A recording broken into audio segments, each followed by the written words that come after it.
When we talk about movie bloopers, we usually think of forgotten lines, broken props, or actors cracking up in the middle of a dramatic take.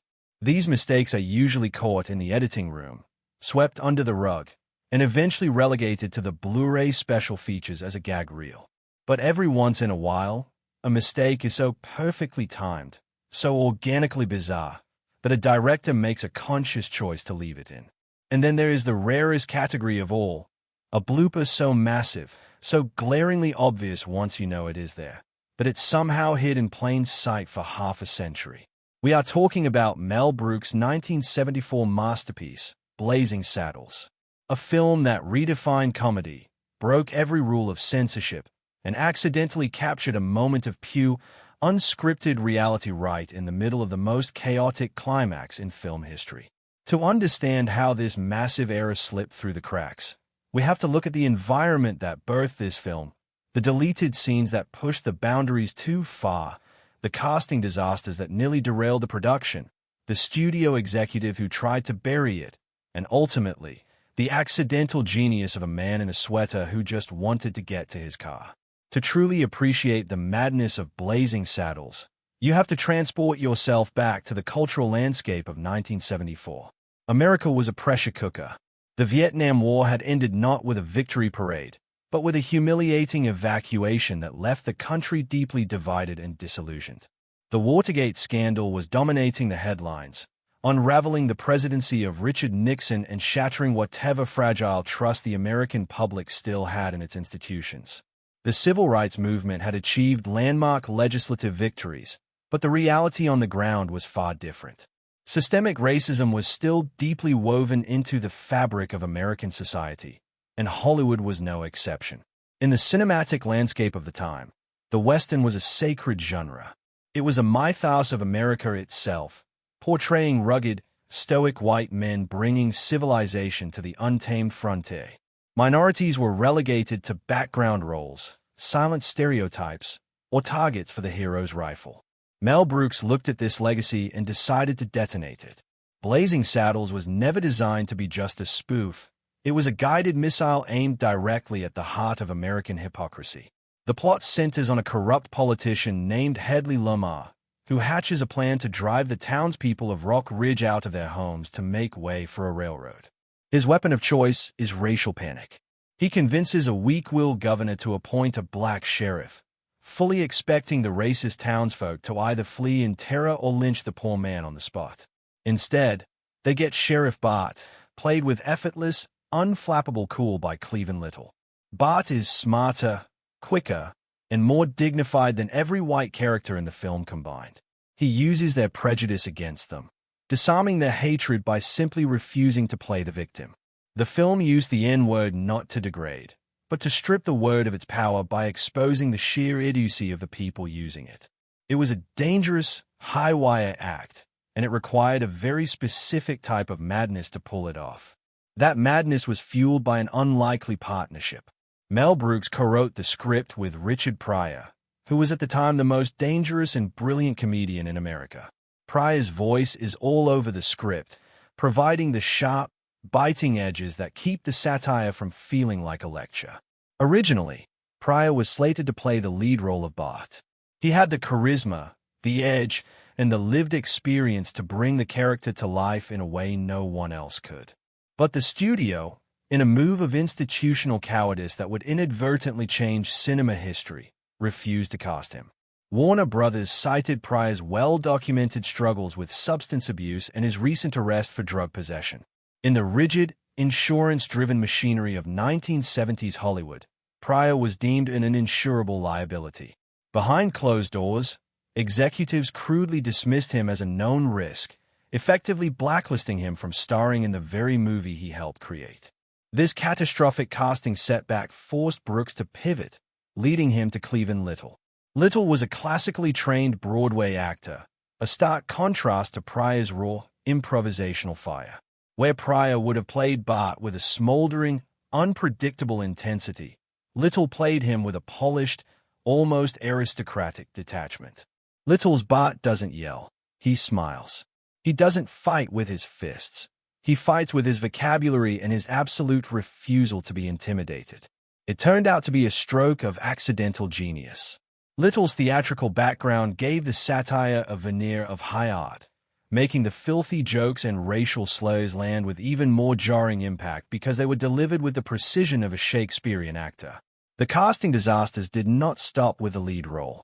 The part of the Waco Kid, Bart's alcoholic, gunslinging sidekick, was originally given to Gig Young. Young was a veteran Hollywood actor, an Academy Award winner who possessed the exact weathered, rugged look the film required. But what the casting directors failed to account for was that Young's on-screen persona as a heavy drinker was tragically mirrored by severe off-screen alcoholism. On the very first day of filming, during the scene where the Waco Kid is supposed to be hanging upside down in a jail cell, Young began suffering from severe withdrawal symptoms. He collapsed on set, the crew panicked, and production was immediately shut down. Brooks was left without a co-star in the middle of a tight shooting schedule. In a desperate panic, Brooks called Gene Wilder. Wilder had previously collaborated with Brooks on The Producers, and the two shared a unique comedic language. Wilder read the script, hopped on a plane, and arrived on set the very next day. His portrayal of the Waco Kid became the anchor of the film. Wilder brought a surreal, spacey calmness to the role. His delivery was so dry and his timing so precise that he managed to make a degenerate alcoholic seem like the only sane person in a world gone completely mad. The chemistry between Wilder and Little was instantaneous, providing the emotional core that allowed the audience to care about the chaos happening around them. While the cast was struggling to hold the production together behind the scenes, Mel Brooks was waging an entirely different war in the writing room and on the set, pushing the boundaries of what was legally and morally permissible in a mainstream motion picture. There's a reason the film feels like it is constantly on the verge of spinning out of control. It was. Brooks was testing the limits of the MPAA's censorship board, throwing everything at the wall to see what would stick. One of the most famous sequences in the film, the campfire bean-eating scene, seems almost tame by today's standards, but in 1974, it was an act of cinematic terrorism.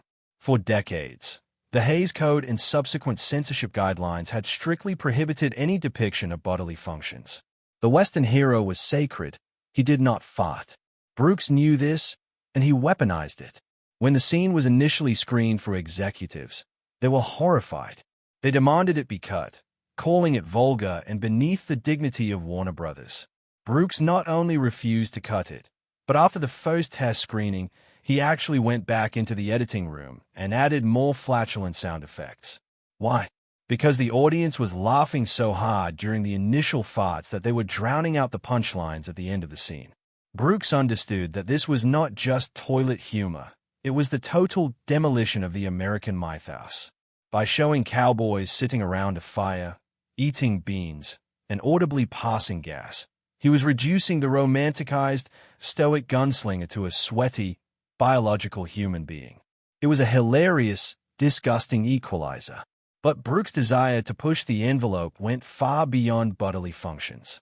He was playing with fire in his handling of racial and sexual taboos, and there is one deleted scene that has lingered in the shadows of Hollywood history for 50 years, a scene so provocative that even Mel Brooks, a man who famously put a choreographed Hitler musical on screen, got cold feet. The scene takes place in the dressing room of Lily von Stupp, the busty, Marlene Dietrich-esque cabaret singer played by Madeline Kahn. In the final cut of the film, the encounter between Lily and Sheriff Bart is suggestive, flirtatious, and heavily reliant on double entendres, but it stops short of crossing a certain line. In the original shooting script and early test cuts, the scene went much further. As the lights go down and the screen fades to black, Lily's breathy, heavily accented voice cuts through the darkness. She asks, "Is it true what they say about you people? How well you are built? Is it true?" There is a long, deliberate pause. The audience is left in agonizing, uncomfortable suspense, fully expecting the film to address the long-standing, highly charged racial stereotype regarding black male anatomy. And then, Bart's deadpan voice replies, "I hate to disillusion you, but you're sucking on my arm." In a single beat, the film would have taken a massive, terrifying risk. It would have acknowledged the stereotype, built the tension to an unbearable peak, and then completely deflated it with a piece of physical comedy. Brooks later discussed this scene in interviews, expressing deep ambivalence about cutting it. He admitted that he was terrified the joke would be misread. He feared that audiences wouldn't understand the subversion, and that the scene would simply be perceived as exploitative rather than satirical. In a moment of raised self-censorship, Brooks left the scene on the cutting room floor.